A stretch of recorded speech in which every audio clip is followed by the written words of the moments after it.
विकासपुरी नाम का एक छोटा और शांत गांव था, जहां इस साल ठंड ने अपना कहर बरपाया हुआ था। इतनी भयानक ठंड थी कि गांव के लोग अपने घरों से बाहर निकलने में भी कतराते थे।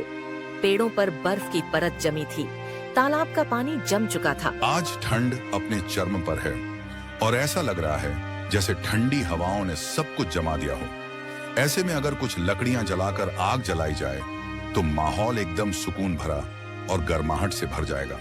सोनू जैसे ही आग जलाता है, उसे आग जलते हुए सेठ जी देख लेते हैं और सोनू के पास आते हैं। अरे सोनू, ये लकड़ियां तूने किसकी इजाजत से जलाई है? सेठ जी, वो ठंड हो रही थी ना, तो मैंने सोचा थोड़ी आग जलाकर हाथ हाथ सक लूं, फिर तुरंत काम शुरू कर दूंगा। हाथ से के लूंगा लकड़ियां, क्या फ्री की मिलती है तुझे? ये जंगल से काट कर आती है, पैसे लगते हैं इसमें, और तूने इसे फ्री समझ रखा है। क्या सेठ जी बस 2 मिनट के लिए आग जलाई थी? ठंड से हाथ सुन्न हो गए थे, ऐसे में कैसे काम करूंगा? सुन ले सोनू, यहाँ काम करने आता है, यह हाथ सेकने 4-5 लकड़ियां जला दी। अब इसकी भरपाई तेरी 4 दिन की पगार से काटूं? 4 दिन की पगार सेठ जी, ये तो बहुत ज्यादा है। जितनी तूने लकड़ियां जलाई उसके पैसे लगेंगे, जितनी देर तू बैठा है काम नहीं किया उसके भी पैसे कटेंगे। सोनू चुपचाप सुनता रहता है और फिर से लकड़ियां काटना शुरू कर देता है। वह गरीब था तो इस मारे कुछ कह नहीं पाता। दीदी, बहुत भूख लगी है, आज क्या बनाया है खाने में? सोनू, आज मैंने कुछ नहीं बनाया। कुछ नहीं बनाया? क्यों दीदी? सोचा था कि जो थोड़े पैसे बचे हैं उन्हें बचा लो। लेकिन दीदी, आज तो भूख से जान निकल रही है, तुमने कुछ भी क्यों नहीं बनाया? सोनू, घर में जो थोड़ा आटा बचा है वो 2 वक्त के लिए भी मुश्किल से पूरा पड़ेगा, इसीलिए मैंने सोचा कि आज थोड़ा सब्र कर लेते हैं, कल तुम्हारे लिए अच्छे से खाना बनाऊंगी। दीदी, तुम हमेशा मेरे बारे में सोचती हो, लेकिन खुद का क्या तुमने आज कुछ खाया भी है या खाली पेट बैठी हो? अरे, मुझे भूख कहाँ लगती है, तुम इतने बड़े होकर भी बच्चे जैसे बात करते हो। मेरा पेट तो तुम्हें देखकर ही भर जाता है।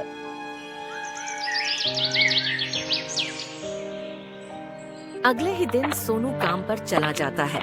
तभी थोड़ी देर बाद एक बुढ़िया सोनू की झोपड़ी के बाहर आती है। अरे बेटा, कोई है घर में? तभी पिंकी बाहर को आती है। बेटी, कुछ खाने को दे दे, बहुत दिन से भूखी हूँ, कोई मेरी मदद नहीं कर रहा। माँ जी, आप यहाँ इस हालत में क्यों बैठी हैं? क्या हुआ?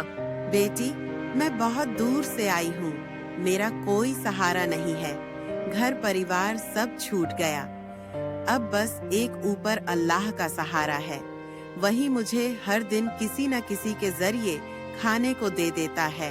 आप इतने दिनों से बिना खाना खाए कैसे रह रही हैं? कोई आपकी मदद क्यों नहीं कर रहा? क्या बताऊं बेटी, इस दुनिया में गरीब की कोई सुनता नहीं। हर दरवाजे पर जाकर हाथ फैलाया, लेकिन किसी ने कुछ नहीं दिया। शायद सबको लगता है कि मैं झूठ बोल रही हूँ। माँ जी, आप बिल्कुल चिंता मत कीजिए, यहाँ कोई आपको भूखा नहीं रहने देगा। मैं अभी आपके लिए खाना लेकर आती हूँ। पिंकी माँ जी को खाना देती है और माँ जी वह खाना खा लेती है। बेटा, तेरा बहुत बहुत धन्यवाद, तूने इस गरीब का पेट भरवाया। ऊपर वाला तुझे हमेशा खुश रखेगा और तेरी हर मुश्किल आसान करेगा।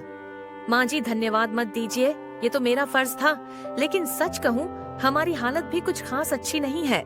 बेटा, क्या हुआ? तू तो इतनी नेक दिल है, ऊपर वाले ने तुझे क्यों मुश्किलों में डाला? माँ जी, क्या बताऊँ, मेरा भाई दिन रात मेहनत करता है, छोटी मोटी मजदूरी से जो पैसे आते हैं उससे हमारा गुजारा होता है। आज खाने को कुछ होता है तो कल कुछ नहीं होता। कई बार हम दोनों ने भूखे पेट भी रात गुजारी है। बेटी, मैं तुझे देखकर ही समझ गई थी कि तू भी बहुत मुश्किल में है, पर तेरा दिल कितना बड़ा है जो अपनी तकलीफ। माँ जी, इंसानियत से बड़ा कुछ नहीं है, भले ही मेरी हालत खराब, लेकिन अगर किसी की मदद कर सकूं तो मन को सुकून मिलता है। ये सुनते के साथ ही अम्मा ने एक कंबल निकाला और उसे दिया। बेटी, ले यह कंबल, यह तुझे बुरे वक्त में काम आएगा। ठंड बहुत बढ़ रही है, इसे रात को उड़कर सो जाना। नहीं माँ जी, ये आपका कंबल है, अगर आप मुझे दे देंगी तो आप क्या उड़ेगी? बेटी, मुझे मेरा ऊपर वाला देख रहा है, उसने आज तक मुझे कभी अकेला नहीं छोड़ा, वह किसी न किसी को मेरे लिए भेज ही देता है। तू चिंता मत कर, माँ जी, आपका दिल कितना बड़ा है, लेकिन मैं यह कंबल कैसे ले सकती हूँ? आपकी उम्र भी ज्यादा है, ठंड आपको बीमार कर देगी। बेटी, मेरी जिंदगी का ज्यादातर हिस्सा गुजर चुका है। मुझे इतनी ठंड की आदत हो गई है, लेकिन तू तो अभी जवान है। तुझे ठंड लग गई तो तेरा भाई कैसे अकेला सब संभालेगा। ले रख ले इसे। अम्मा, वह कंबल देकर चली जाती है। वही सोनू को भी बहुत ही देर हो जाती है। सेठ जी के यहाँ पहुँचते हुए तभी सेठ जी उसके पास आते हैं और बोलते हैं, अरे सोनू, तू आज फिर देर से आया। ये रोज रोज की तेरी हरकतें अब बर्दाश्त के बाहर हो गई हैं। तुझे पता भी है सुबह से दुकान में कितनी भीड़ थी और तू आराम से देरी करता हुआ आता है। सेठ जी, मुझे माफ कर दीजिए। मेरा घर दूर है, इसलिए रास्ते में देर हो जाती है। मैं सच कह रहा हूँ, मेरी कोई बुरी मंशा नहीं है। मैं हर दिन जल्दी निकलने की कोशिश करता हूँ। सोनू, ये तो तेरा रोज का बहाना हो गया है। कभी घर दूर का बहाना, कभी बस छूटने का बहाना। काम ऐसे नहीं। चल, मुझे सुबह से ही मेहनती और वक्त पर आने वाले लोगों की जरूरत है।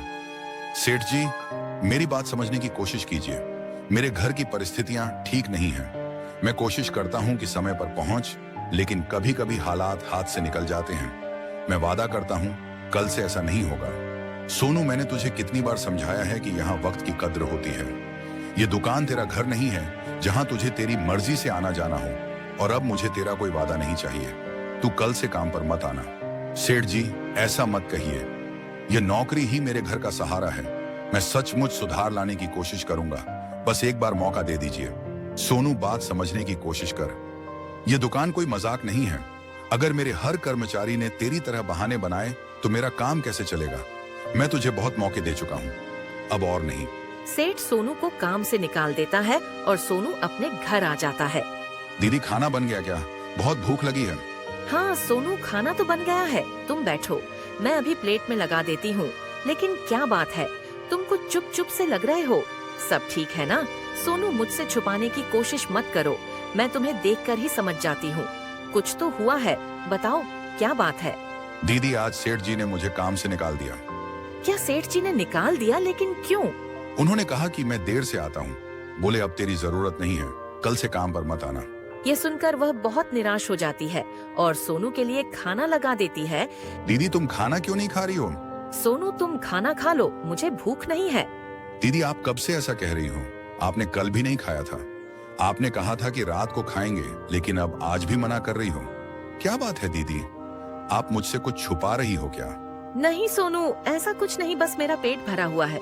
दीदी, आप मुझे बेवकूफ मत बनाओ। मैं बच्चा नहीं हूँ। मैंने देखा है कि आपने कल से कुछ नहीं खाया। क्या चल रहा है? सोनू, सुबह एक बूढ़ी माँ आई थी। वह ठंड से कांप रही थी और उनकी हालत बहुत खराब थी। मेरे पास उन्हें देने के लिए कुछ नहीं था, तो मैंने उन्हें अपने हिस्से की रोटी दे दी। बदले में उन्होंने मुझे यह कंबल दिया। दीदी, तो आपने कल भी नहीं खाया और आज भी नहीं खा रही हो। सोनू, यह पहली बार नहीं हुआ। जब से पिताजी हमें छोड़कर गए हैं, तब से मैंने अपनी भूख के बारे में सोचना छोड़ दिया है। मुझे बस यही लगता है कि तुम्हारा पेट भरा हो। दीदी, ऐसा मत कहो।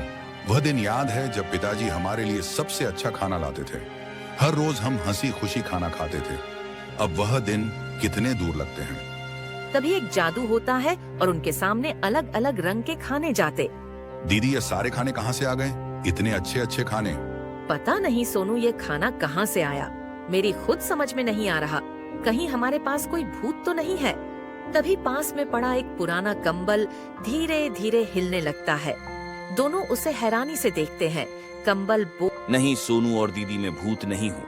मैं एक जादुई कंबल हूँ। क्या तुम बोल सकते हो? हाँ, मैं बोल सकता हूँ। मुझे एक बूढ़ी माँ ने बनाया था। तो ये सारे खाने तुम्हारे कारण आए हैं? हाँ, ये सारे खाने मैंने दिए हैं। मैं जानता हूँ कि तुम दोनों कितनी तकलीफ में हो, लेकिन अब मैं तुम्हारे साथ हूँ, तो तुम्हें किसी भी चीज की चिंता करने की जरूरत नहीं। मैं तुम्हारी हर जरूरत पूरी करूंगा। तुम्हारा बहुत बहुत धन्यवाद जादुई कंबल, तुम हमारी जिंदगी में चमत्कार बनकर आए हो। तभी रात हो जाती है। दोनों भाई बहन कंबल ओढ़कर सो गए, जिसकी वजह से सोनू और उसकी बहन आराम से सो पाए।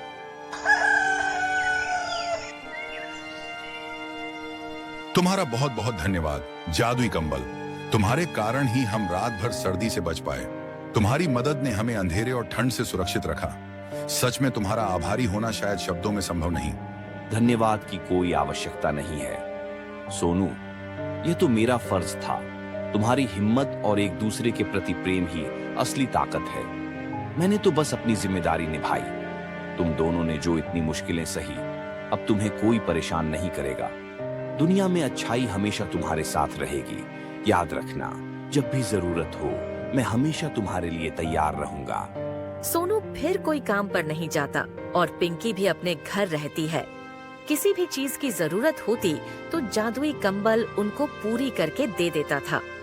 ऐसे ही एक दिन पिंकी बाहर जा रही थी, तभी उसकी पड़ोसन ने उसे रोक लिया। सोनू, अब तो काम पर भी नहीं जा रहा, तो आप लोग खाना पानी का इंतजाम कैसे कर रहे हो? और तुम्हें मेरे घर आए हुए भी बहुत दिन हो गए, तुम खाना लेने भी नहीं आ रही हो। सब ठीक तो है ना? नहीं आंटी, अब हमें ज्यादा चिंता करने की जरूरत नहीं पड़ रही है। दरअसल हमने कुछ पैसे पहले से जोड़ रखे थे, तो उसी से अब अपना खर्चा चला रहे हैं। हम कोशिश कर रहे हैं कि चीजें ठीक हो जाएं और जल्द ही सोनू को भी कहीं काम मिल जाए। बस आप अपना आशीर्वाद बनाए रखिए। अरे, तुम लोग सच में बहुत मेहनती हो, पर हमेशा मेरी मदद के लिए तैयार रहना। अगर कभी भी किसी चीज की जरूरत पड़े तो बस मुझे बता देना। मैं तो पास ही रहती हूँ। तुम्हारी परेशानी मेरी परेशानी है। धन्यवाद आंटी, आपकी यह बात सुनकर हमें बहुत हौसला मिलता है। हम कोशिश करेंगे कि किसी पर बोझ न बने, पर अगर कभी मुश्किल आई तो सबसे पहले आपसे जरूर कहेंगे। गौरी अपने घर को आ जाती है। गौरी, मुझे कुछ ठीक नहीं लग रहा। सोनू और पिंकी के पास इतने पैसे आखिर आ कहां से रहे हैं? उनका घर पहले कैसा टूटा फूटा था और अब देखो कितना बढ़िया बना लिया। ऊपर से खाने पीने की भी कोई कमी नहीं। हर रोज अच्छे से अच्छा खा रहे हैं। और सबसे बड़ी बात, सोनू अब कोई काम भी नहीं कर रहा, फिर भी यह ऐशो आराम कैसे? यही बात तो मेरी भी समझ में नहीं आ रही। कालिया जब से सोनू ने काम छोड़ा है, तब से उनकी जिंदगी में ऐसा क्या बदला कि उनके पास इतना पैसा आने लगा? कहीं यह लोग चोरी छुपे कुछ कर तो नहीं रहे? हाँ, कुछ तो गड़बड़ जरूर है उनके पास। ये सब पैसे या कहां से रहे हैं, हमें पता लगाना होगा। कहीं उन्होंने किसी जमीन में छुपा खजाना या सोना तो नहीं ढूंढ लिया? अगर ऐसा है तो हमें इसका हिस्सा चाहिए।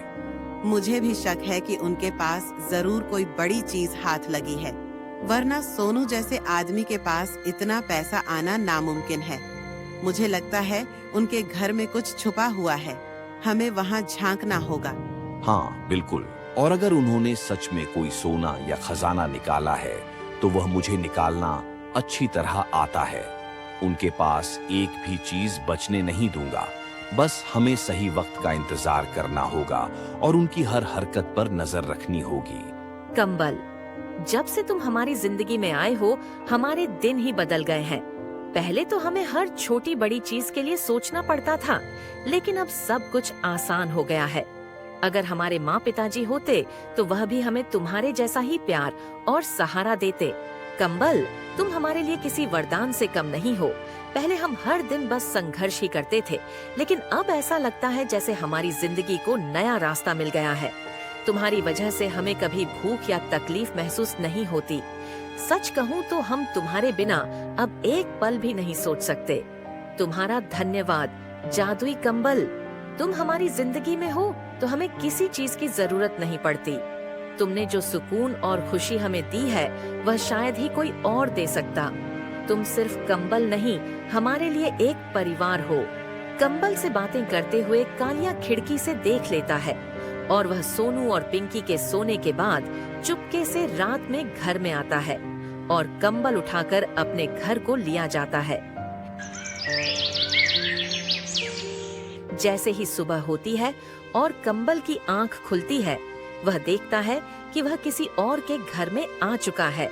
देखो कालिया, मैं एक जादुई कंबल हूँ और मैं तुम्हारी परेशानियों का हल देने आया हूँ। अगर तुम मुझे शांतिपूर्वक छोड़ दोगे तो सब कुछ ठीक रहेगा, लेकिन अगर तुमने मुझे तंग किया तो फिर अच्छा नहीं होगा। क्या जादुई कंबल तुम सही कह रहे हो? अब जो तुम कह रहे हो वह मुझे समझ में आ गया। अगर यह सच है तो हमें इसका सही इस्तेमाल करना चाहिए। क्या कह रहे हो तुम कंबल? तुम हमारे लिए इतना महत्वपूर्ण हो और तुम चाहते हो कि हम तुम्हें छोड़ दें? ऐसा नहीं हो सकता। हम जानते हैं कि तुम में बहुत ताकत है और हमें उस ताकत की जरूरत है। तुम जानते हो, अगर तुम मेरी मदद नहीं करोगे तो मैं तुम्हें छोड़ने वाला नहीं हूं। कालिया, तुम समझ नहीं रहे। मैं तुम्हारी मदद करने आया हूं, लेकिन तुम्हारी तरह से नहीं। तुम मुझे जबरदस्ती नहीं रोक सकते, क्योंकि मैं सिर्फ तुमसे शांति चाहता हूं। अगर तुम मुझसे किसी परेशानी का सामना कराना चाहते हो तो तुम खुद देखोगे मेरे पास तुम्हारे लिए क्या है। ठीक है कंबल, तुम्हें जो चाहिए वह मैं तुम्हें दूंगा, लेकिन मेरी एक ख्वाहिश है और तुम हमें उस ख्वाहिश को पूरा करने का वादा करो। मैं तुम्हारी एक ख्वाहिश पूरी करने को तैयार हूं। बताओ क्या चाहिए तुम्हें। कंबल, मुझे बस एक मौका दो, मुझे सोचने का कुछ वक्त दो, ताकि मैं जान सकूं कि मुझे क्या करना चाहिए। मैं तुम्हें नहीं छोड़ूंगा, लेकिन मैं चाहता हूं कि तुम हमें थोड़ा। यह सारी बात उनका दूसरा पड़ोसी भी सुन ले है और वह भी कालिया के घर में आता है और वह कंबल उठाकर अपने घर ले आता है। और जैसे ही कंबल की आंख खुलती है, वह देखता है कि वह अब किसी और के घर आ चुका है। तुम कौन हो लालची इंसान, और मुझे यहाँ क्यों ले आए हो? क्या तुमने मुझे किसी खास मकसद के लिए बुलाया? देखो कंबल, मैं कोई लालची इंसान नहीं हूँ। मैं एक गरीब और बेबस आदमी हूँ जो अपनी परेशानियों से जूझ रहा है। मेरी कोई इच्छाएं नहीं हैं, सिर्फ एक ख्वाहिश है। मैं चाहता हूँ कि मेरी जिंदगी में कुछ तो बदलाव हो। मैं जानता हूँ कि तुम जादुई हो और तुम्हारे पास शक्तियां हैं। बस मुझे तुमसे एक ख्वाहिश पूरी करनी है। क्या ख्वाहिश है तुम्हारी? बताओ। मैं तुम्हारी मदद करने को तैयार हूँ, लेकिन तुम्हारे दिल की सच्चाई मुझे समझनी होगी। कंबल, मैं चाहता हूँ कि मेरा घर एक अच्छा सा घर बन जाए। मैंने अपनी पूरी जिंदगी छोटे छोटे कमरे और टूटे फूटे घरों में गुजारी है। मेरा सपना था कि एक दिन मुझे एक अच्छा घर मिले, लेकिन यह कभी सच नहीं हुआ। अब जब तुम मेरे सामने हो तो मैं चाहता हूँ कि तुम मेरे घर को एक अच्छा, आरामदायक और सुरक्षित घर बना दो। तभी जादुई कंबल अपना जादू करता है और उसका घर एक बड़ा आलीशान घर बन जाता है। उसे देखकर वह भी चौंक जाता है और उसके मन में लालच जाग जाता है, क्योंकि वह एक लालची ही इंसान था। देखो कालिया, मैंने तुम्हारी ख्वाहिश पूरी कर दी है। तुम्हारा घर अब बदल गया है। अब तुम मुझे छोड़ दो। मुझे जान। कंबल, तुमने मेरी ख्वाहिश पूरी की और मैं जानता हूं कि तुम सही इंसान हो, लेकिन अब मेरी एक और ख्वाहिश है जो मैं तुमसे पूरी करना चाहता हूं। तुम्हारे पास जादू है और मैं चाहता हूं कि तुम मुझे बहुत सारा सोना दे दो, ताकि मुझे कभी भी किसी चीज की जरूरत ना पड़े। क्या तुम फिर से सोना चाहते हो? कालिया, तुम इतने लालची हो गए हो। मैंने तुम्हारी ख्वाहिश पूरी की है और अब तुम एक और ख्वाहिश रखने लगे हो। तुम्हारे लिए सब कुछ कर चुका हूँ, फिर भी तुम संतुष्ट नहीं हो। कंबल, मैं तुमसे यह नहीं कह रहा हूं कि तुम मुझे असीमित सोना दे दो। बस इतना चाहिए कि मैं अपनी जिंदगी बिना किसी चिंता के जी सकूं। सोने की वजह से मुझे कभी भी किसी चीज की कमी नहीं होगी और मैं अपने भविष्य को सुरक्षित बना सकूंगा। मैं जानता हूं कि तुम मेरी मदद कर सकते हो।